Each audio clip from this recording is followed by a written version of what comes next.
The next morning, Tae-wan sat in the station cafeteria with Hai-wan Park.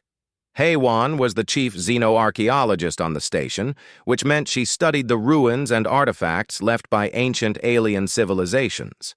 She was also Tae-wan's mentor, and one of the few people on the station who treated him like a real colleague instead of just a data clerk. Hae-wan was 10 years older than Tae-wan and had worked with the predecessors her entire career. She had gray streaks in her black hair and a tired look in her eyes that came from years of dealing with alien bureaucracy. But when she talked about her work, her whole face lit up with excitement. "You look terrible," Hae-wan said, setting down her breakfast tray across from him. "Did you sleep at all last night?" Tae-wan shook his head. "I was working late, and then I went down to look at the cipher." Hae-wan raised her eyebrows. "The cipher? What for?" Tae-wan hesitated. His idea from last night seemed stupid now in the morning light, with the cafeteria full of efficient alien scientists eating their breakfast and discussing important research. Who was he to think he had noticed something they had all missed? "Just curious," he said finally. "I cataloged all those failure reports and I wanted to see what everyone was trying so hard to decode." Hae-wan studied his face. She had known him long enough to tell when he was holding something back. "And did you notice anything interesting?" Tae-wan took a deep breath. "This is going to sound crazy." "Most good ideas do at first," Hae-wan said. "Tell me." So Tae-wan explained his theory. He told her about his crossword puzzle, about the way the symbols seemed to connect and reference each other, about the pattern that reminded him of intersecting words and clues. As he talked, he watched Hae-wan's expression carefully, trying to see if she thought he was wasting her time. When he finished, Hae-wan was quiet for a long moment. Then she said, "You know that dozens of brilliant people have pursued false patterns before. The cipher is good at making people see things that are not really there." "I know," Tae-wan said. "That is why I am not sure if I should even mention it." "But you did mention it," Hae-wan pointed out. "Which means part of you thinks you are onto something." Tae-wan nodded slowly. "The thing is, all the decryption attempts I have cataloged treat the cipher like it is a code, a mathematical formula or a language with grammar rules. But what if it is not? What if it is designed to work differently?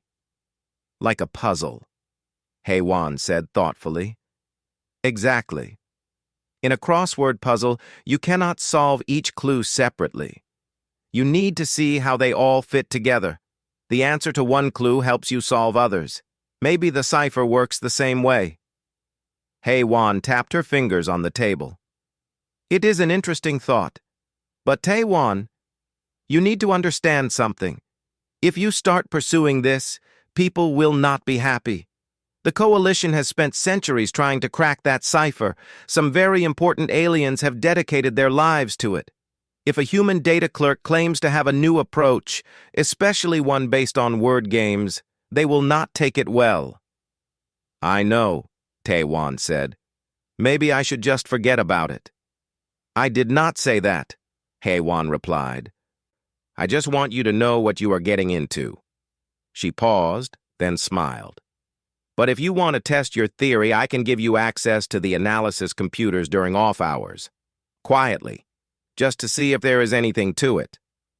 Tae-wan felt a rush of gratitude. "Really? You would do that?" "Someone has to decode that thing eventually," Hae-wan said. "Might as well be us humans who do it. Would be good for our reputation in the Coalition." That night, Tae-wan began his real work. Hae-wan had given him access to a small analysis lab that was not being used. The computers there were not as powerful as the ones the big research teams used, but they were enough for what Tae-wan needed. He started by treating the cipher like a crossword puzzle. He identified symbol groups that seemed to reference other parts of the cipher. He looked for patterns that repeated, for connections that looked like clues pointing to answers. It was slow work, and many times he felt like he was just seeing patterns that were not really there. But sometimes, just sometimes, Things would click into place. A symbol group would connect to another in a way that made sense. Not mathematical sense and not linguistic sense, but puzzle sense.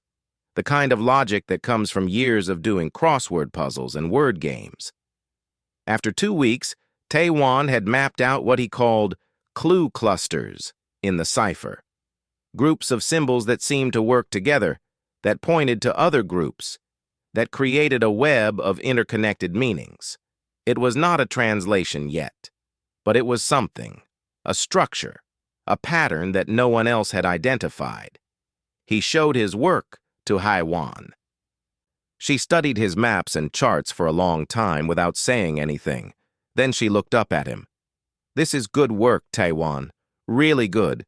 But you need to understand that this is still just a theory. You have not actually decoded anything yet." "I know," Tae-Wan said. "But I think I am onto something. I just need more time to work on it." "Time is not the problem," Hai-Wan said. "The problem is that you cannot do this alone. If this approach has any merit, you need proper resources, better computers, more data, and that means you need to present your findings to the cryptography division." Tae-Wan felt his stomach drop. "They will never take me seriously." "Probably not," Hai-Wan agreed. "But it is the only way forward. If you keep working in secret, even if you succeed, no one will believe your results. You need official backing." So Tae-Wan prepared a presentation. He spent 3 days putting together charts and diagrams, explaining his crossword puzzle theory in the clearest way he could. He practiced his speech until he could recite it in his sleep. And then, with Hai-Wan by his side, he went to present his findings to Dong-Hyun Lee, the head of the Coalition Cryptography Division. Dong-Hyun was a Nephrite, one of the crystalline beings who considered themselves the galaxy's greatest code breakers. He was tall and faceted, with light shining through his transparent body in rainbow colors. When he moved, he made a soft, chiming sound. The meeting did not go well. Tae-Wan explained his theory to Dong-Hyun and 2 other senior cryptographers. He showed them his clue clusters and his pattern maps. He tried to explain how human recreational puzzles might provide insight into the cipher's structure. When he finished, there was a long silence. Then Dong-Hyun spoke, his voice like wind chimes in a storm. "This is not science," Dong-Hyun said. "This is guesswork based on primitive entertainment. We have applied quantum-level cryptographic analysis to the cipher. We have used mathematical tools that your species has not even discovered yet. And you think crossword puzzles are the answer?" "I think they might provide a different perspective," Tae-Wan said carefully.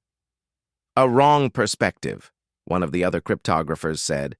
"The cipher is clearly a mathematical construct. Treating it as a game is insulting to the predecessors." Tae-Wan tried to argue his case, but it was useless. The cryptographers dismissed his work as amateur pattern-seeking. They told him to stick to his data entry job and leave the real science to the experts. As Tae-Wan and Hai-Wan left the meeting, Tae-Wan felt crushed. He had known it would be difficult, but he had not expected such complete rejection. "That went about as well as I expected," Hai-Wan said dryly. "But do not give up yet. Just because they do not see it does not mean you are wrong." "But what can I do?" Tae-Wan asked. "I do not have the resources or the authority to continue this research officially." Hai-Wan smiled. "Then I guess we continue unofficially. You keep working on your theory, and I will keep covering for you. Sometimes the best discoveries are made by people who are too stubborn to give up." Tae-Wan nodded. He was disappointed, but not defeated. He went back to his small lab and his borrowed computers. He kept mapping the cipher's patterns, kept looking for the puzzle hidden inside the code. And late at night, when the station was quiet, he sat with his crossword puzzles and his terrible coffee, and he wondered if maybe, just maybe, he was the only person in the galaxy who could see what the predecessors had really created. 3 weeks passed. Tae-Wan worked on the cipher every night after his regular shift ended. He was exhausted all the time, surviving on coffee and determination. His sister Yuna called him from Earth and told him he looked terrible on the video screen. He told her he was fine, just busy with work. The truth was, he had become obsessed. The cipher filled his thoughts. He dreamed about symbols and patterns. Every crossword puzzle he solved taught him something new about how puzzles worked, and he tried to apply those lessons to the predecessor cipher. He was making progress, he thought. Slow progress, but progress. His clue clusters were becoming more detailed. He was starting to see connections between different parts of the cipher that might actually mean something, but he still could not translate any of it into actual words or messages. One night, Tae-won was working particularly late. It was almost 4 in the morning.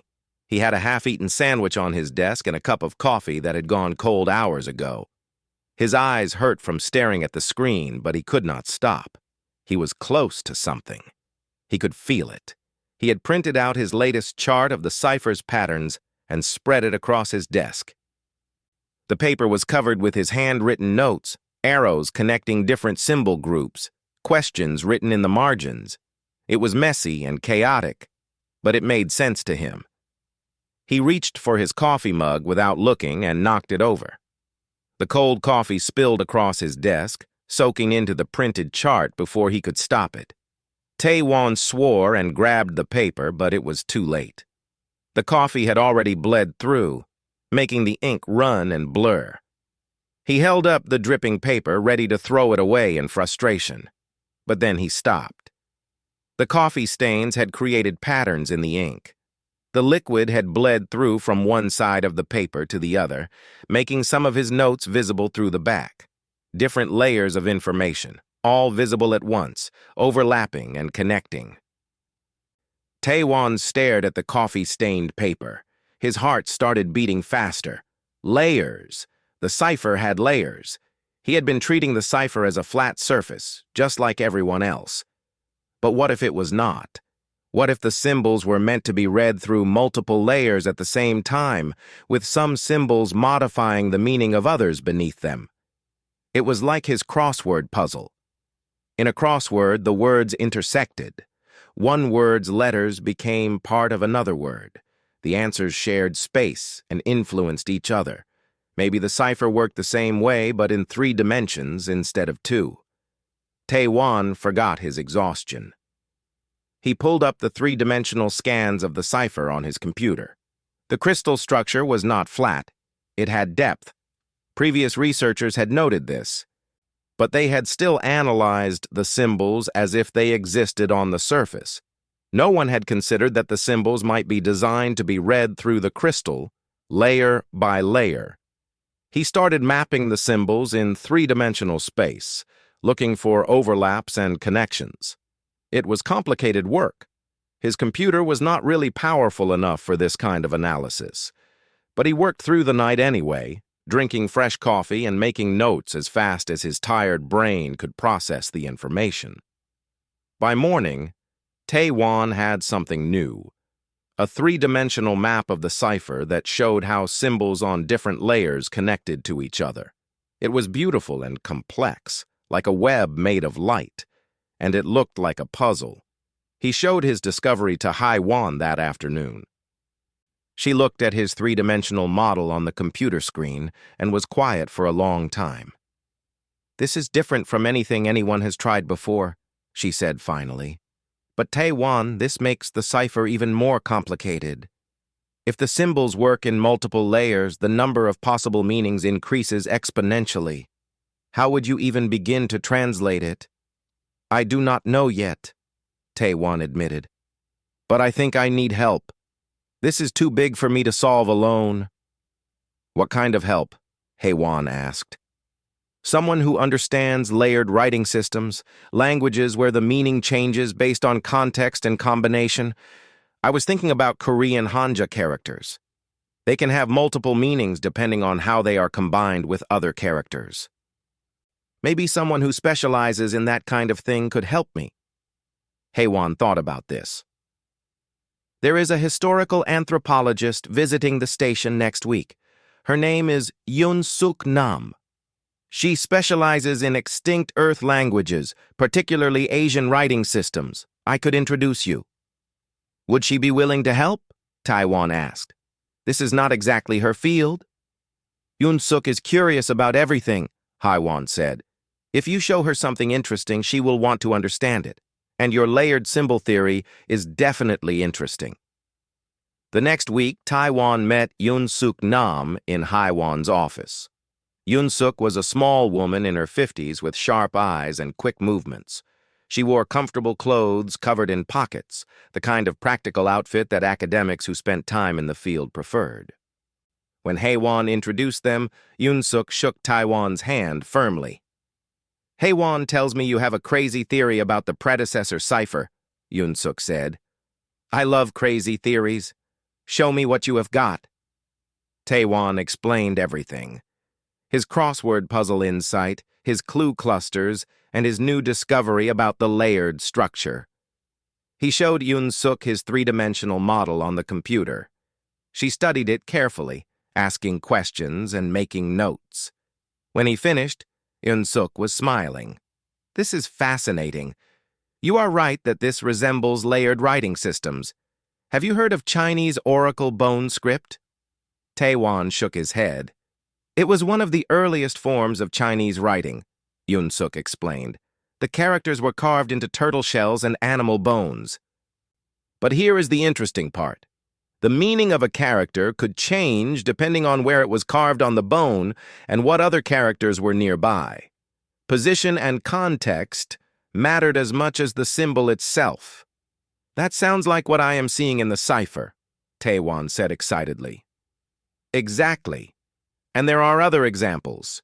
Korean hanja, like you mentioned, Japanese kanji, even some ancient Middle Eastern scripts. Humans have created multiple writing systems where context and combination change meaning. It is a very human way of communicating." "But the predecessors were not human," Haiwan pointed out. "Would they think like this?" "Maybe they did," Yoon-suk said. "Or maybe they specifically designed the cipher to require this kind of thinking. Either way, I think Taiwan is onto something real here." For the next 2 weeks, the three of them worked together in secret. Yoon-suk provided expertise on contextual language systems.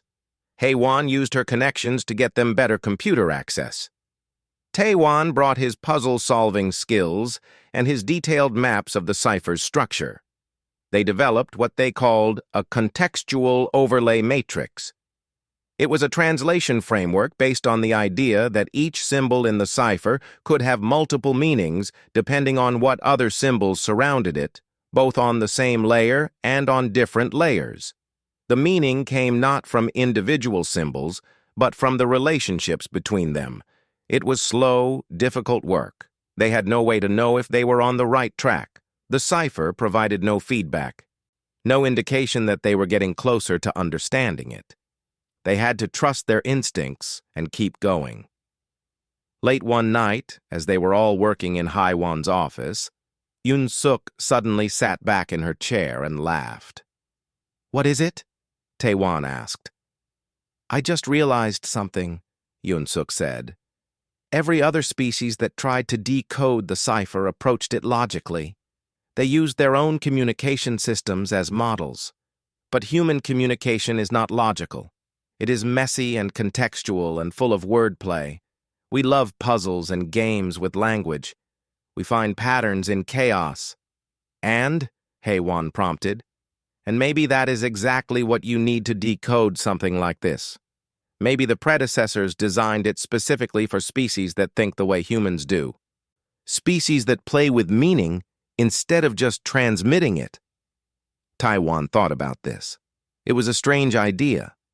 Why would an ancient, advanced civilization design a cipher that required puzzle-solving skills instead of logical analysis? But the more he thought about it, the more it made sense. If you wanted to leave a message that would only be understood by species with certain qualities, you would not make it a simple code that anyone could break. You would make it a test, a puzzle that revealed something about the people trying to solve it. "If that is true," Taiwan said slowly, Then we might actually have a chance, because we are the only ones approaching this like a puzzle instead of a code. Then let us keep solving, HFY said. We have come this far. Let us see where this puzzle takes us.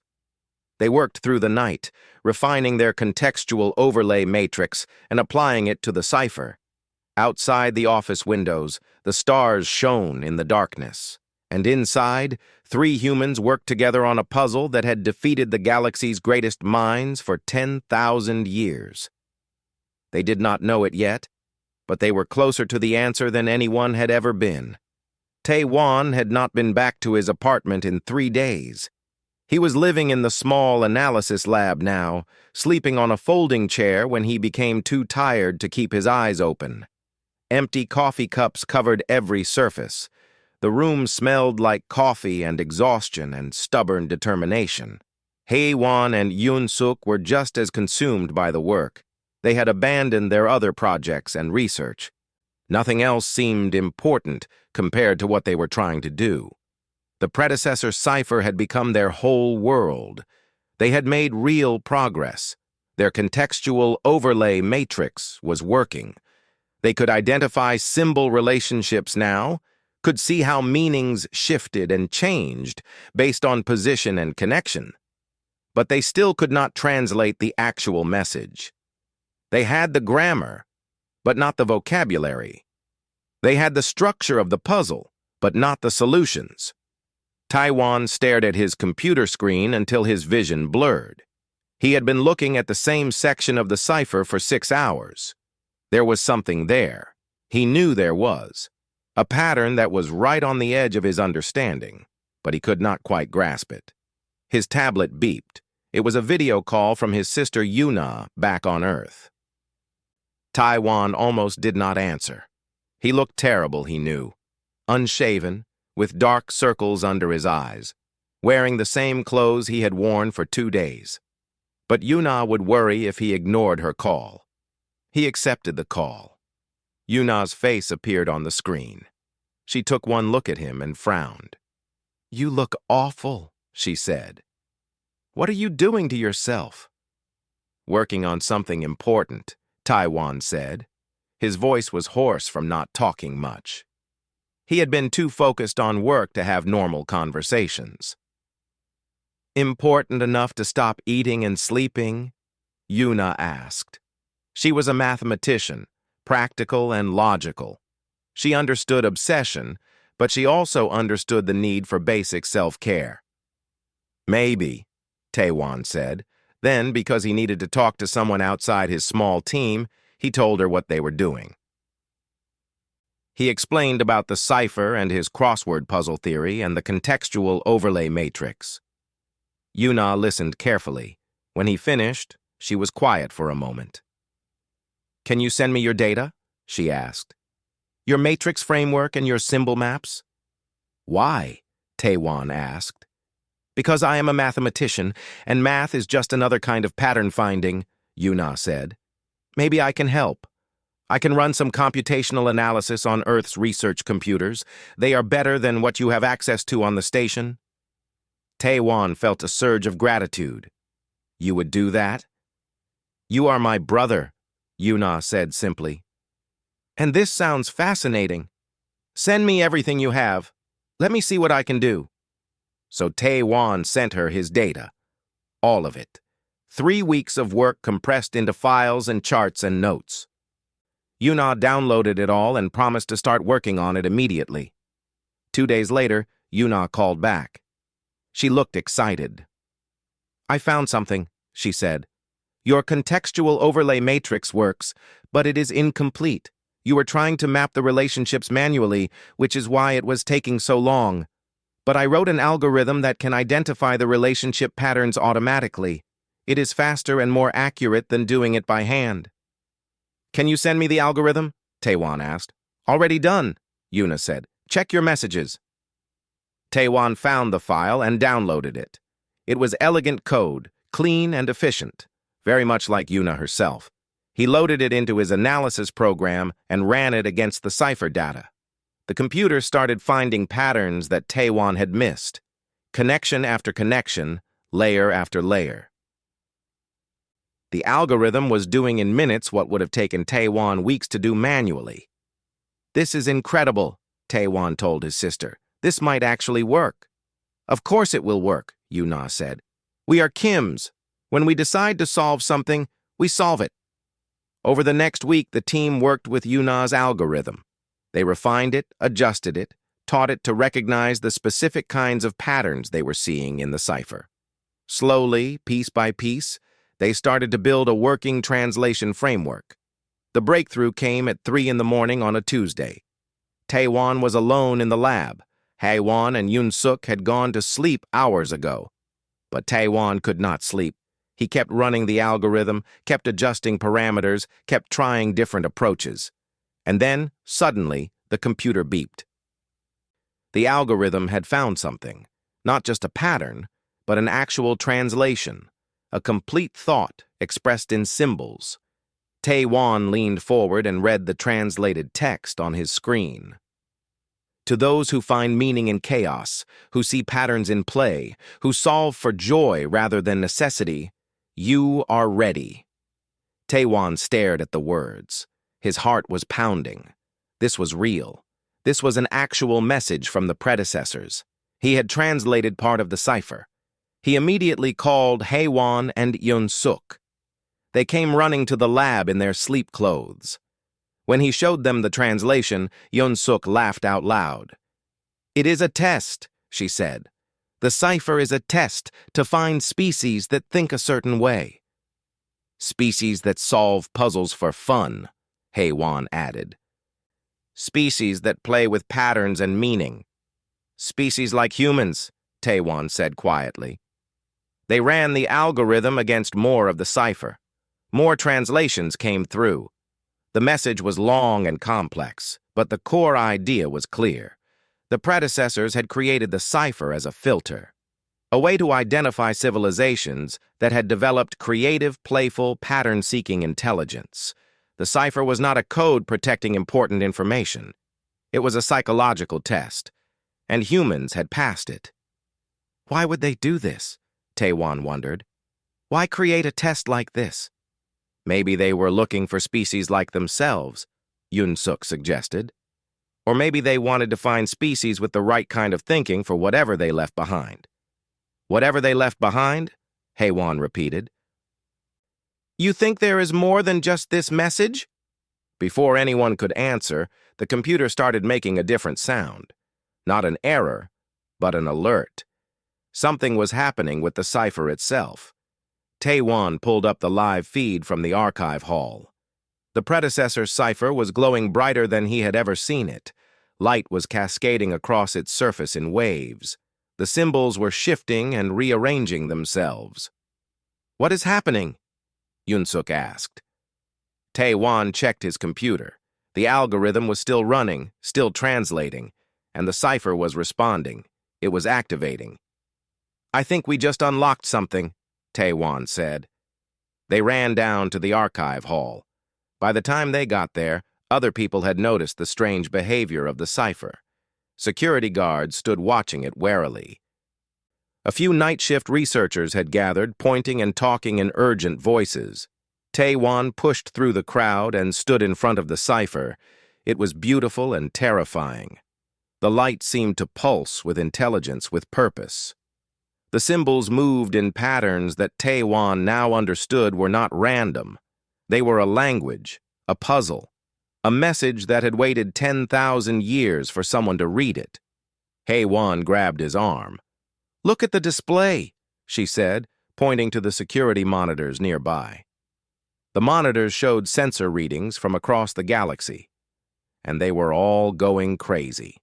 Thousands of locations, scattered across hundreds of star systems, were suddenly appearing on Coalition scan data. Places that had been invisible before were now broadcasting clear signals. Predecessor sites, Haewon whispered.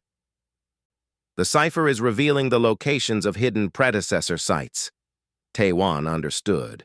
The cipher was not just a test, it was a key. Once someone solved it using the right kind of thinking, it would unlock access to the predecessor's legacy.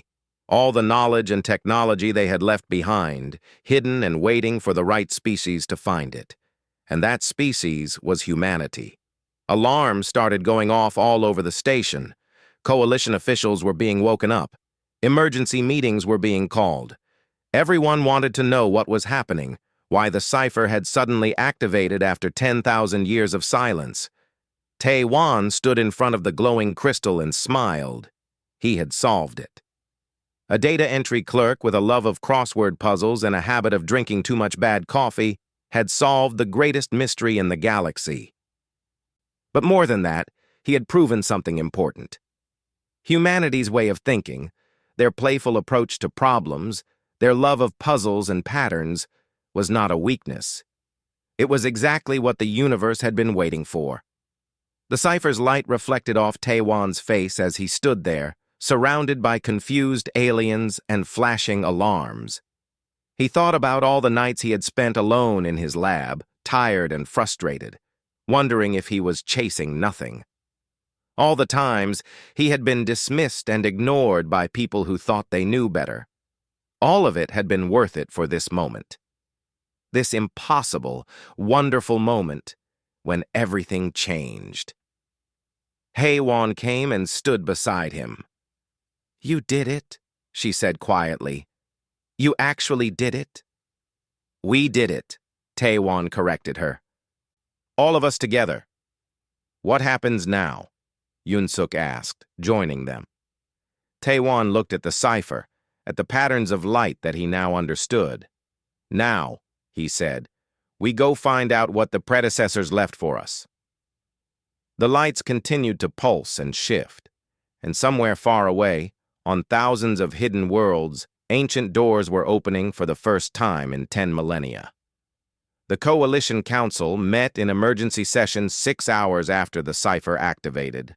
Representatives from all 47 member species crowded into the main conference hall. The room hummed with dozens of different languages as everyone tried to understand what had happened. Tae-wan stood at the front of the hall with Hae-won and Yoon-suk. He had showered and changed clothes, but he still felt exhausted. More than exhausted. He felt overwhelmed. In one night, he had gone from being an ignored data clerk to being the center of the galaxy's attention. Dong-hyun Lee, the head of cryptography, stood next to the council leaders. His crystalline body reflected the room's lights in harsh, angry colors. He had spent 300 years trying to decode the cipher, and a human had solved it in 3 weeks with crossword puzzles.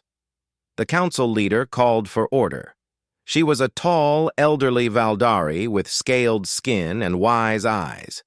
Her name was Kreshta, and she had led the coalition for 50 years. "Researcher Kim," Kreshta said, addressing Tae-wan directly, "please explain to the council how you decoded the predecessor cipher." Tae-wan took a deep breath. His mouth felt dry. He was not used to public speaking, especially not to an audience of the galaxy's most powerful individuals. But he had to do this. He had to make them understand. He explained everything. His crossword puzzle theory, the layered structure, the contextual overlay matrix, his sister's algorithm. He tried to use simple language to make it clear and understandable, but he could see confusion and disbelief on many alien faces. When he finished, there was silence. Then Dong-hyun spoke. "This is impossible," Dong-hyun said. His voice chimed with frustration. "The cipher cannot be solved by recreational word games. We have applied centuries of rigorous scientific analysis. This human cannot have succeeded where we failed." "But he did succeed," Hae-won said calmly. "The cipher is active. Thousands of predecessor sites are now visible. The evidence speaks for itself." "Then his success must be accidental," another council member said. This was Vreth, the elderly Quellan scholar who had dedicated his life to studying the predecessors. Perhaps his random attempts happened to trigger some automated response. Yoon-suk stepped forward. "It was not random. The cipher is designed to respond to a specific type of cognitive approach, one that treats problems as puzzles rather than codes. one that values creative pattern finding over logical analysis. And you claim that humans have this cognitive approach? Vreth asked skeptically. We do, Yoon-suk said. Humans evolved as social creatures who needed to understand complex, chaotic systems. We developed pattern recognition skills that work differently from other species. We see meaning in things that look random. We play with language and symbols. We create puzzles and games for entertainment. This is not a weakness. It is exactly what the predecessors were looking for. The council chamber erupted in arguments.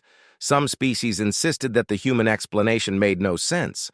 Others pointed out that the results could not be denied. Still others worried about what this meant for the coalition's power structure if humans suddenly had access to predecessor knowledge that no one else could unlock. Kreshta called for order again. When the room was quiet, she spoke directly to Tae-wan. The cipher has revealed the locations of predecessor sites across the galaxy. Can you access these sites? Can you decode whatever messages or technology they contain? Tae-wan hesitated. I do not know. I have only translated part of the main cipher, but the message suggested that the predecessors left their legacy for species who think the way we do. So yes, I believe we can access them, with time and work. We cannot give all this power to humans alone, Dong-hyun said sharply. The predecessor knowledge belongs to the entire coalition. I agree, Tae-wan said, surprising everyone. This should not be just a human project, but we need to approach it the right way, not with rigid scientific protocols, but with creativity and flexibility. The predecessors designed their legacy to reward playful thinking. We need to respect that. Kreshta thought about this. What do you propose? A new research institute, Hae-won said. She had been waiting for this moment. One dedicated to studying the predecessor sites using methods that the predecessors would have approved of. Not hierarchy and rigid rules, but collaboration and creative exploration. And humans would lead this institute? Vreth asked. Humans would contribute our cognitive approach, Tae-wan said carefully. But we would work with other species too.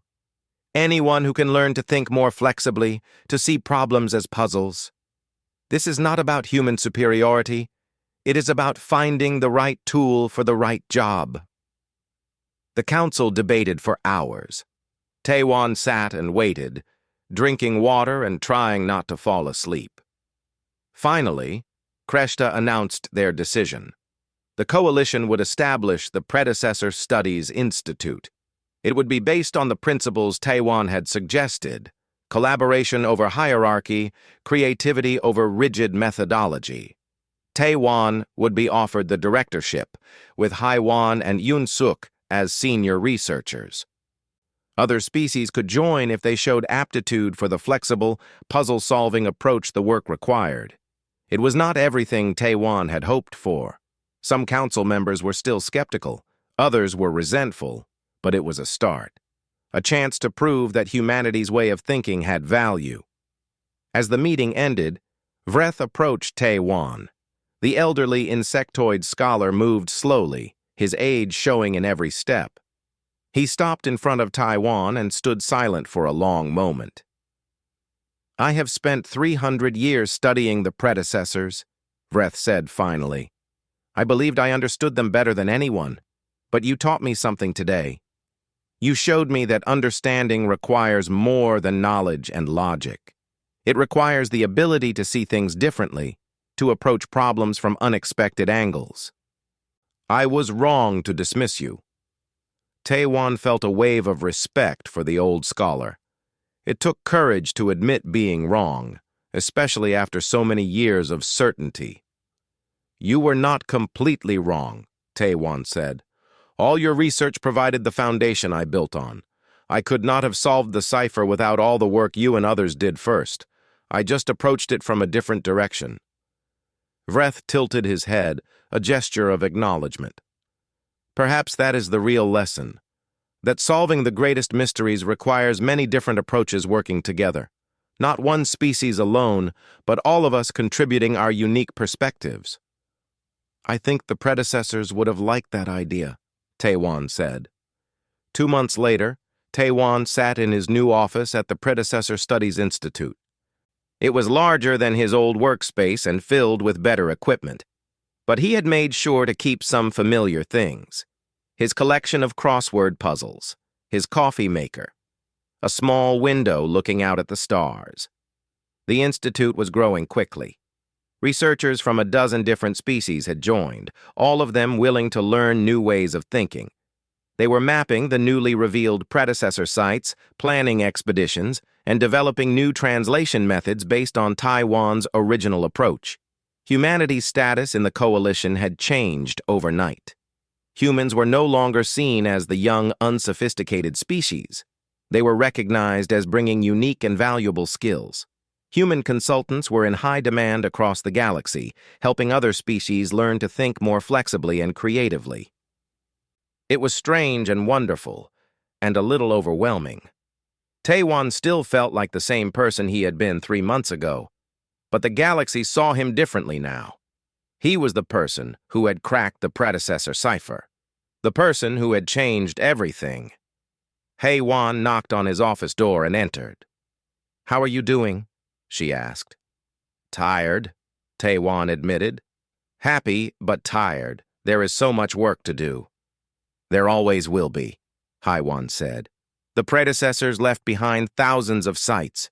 We could spend lifetimes studying them all." "Good thing we have help, then," Taewon said. He gestured to the window, where researchers from multiple species could be seen working together in the labs below. Haewon smiled.